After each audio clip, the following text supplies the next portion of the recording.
E maneira mostrar semana passada nós tínhamos uma rede de prensa onde nós indicamos que manda 2 cartas para o governo, uma não,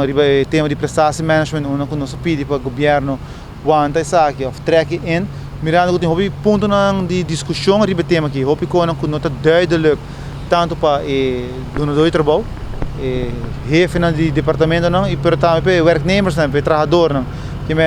nós sabemos que na última semana que não houve discussão innecessária tomando lugar na diferentes departamentos de governo, na aduana, em todo caminho, por problemática ou assunto que não passou sobre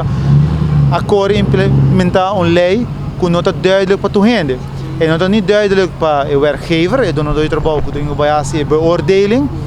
mas não está duidelijk tampouco para o werknemer, só que tem que fazer beoordeling. Que nós sabemos, nós explica o governo detalhadamente vários pontos. E houve de ponto que nós temos dúvida, nós temos preocupação, está ponto que o rato vai 20 meses a 13 diante da carta. Se não foi parte do repórter de Deloitte também, está dando uma indicação onde botou a DRH, está trazendo de maneira ad hoc, de maneira unprofessional, diz para puxa prestação management, maneira nós indicar também na ministra Awe. Nós indicamos também na nossa rede de prensa que, em princípio, o sindicato não está contra prestação management para ajudar a fazer o aparato público mais eficiente, mais produtivo, porque cada dia você escuta também de algum gente que quizás quer que a vida de ambulante uma vida dulce, uma vida lucrativa, mas o ponto está que nós também quer para o aparato governamental estar eficiente, produtivo, mas não pode a custo de welcome, não pode a custo de que você chega a fazer dessa assim, então quizás na final do dia pode ter consequências muito grandes para o trabalhador, inhouding de periodiek, inhouding de bewaarde, mas mais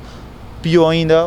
possível ontslag, vooral in temporada difícil que nós estamos diante com a parte de inflação, etc. Que nós explica a ministra detalhadamente e de sua banda ela compreende ponto não claro, ela raia que nós a 13 ponto não hope duidelijk e também está bom de impressão que todo ponto não que agora resolvi acaba na mesa com DRH, qual era no momento ela biscuia, está bem toma tempo par de dias, portanto para Luna de março, está dando nos contexto de que maneira também seja how aan a lei of track in of bem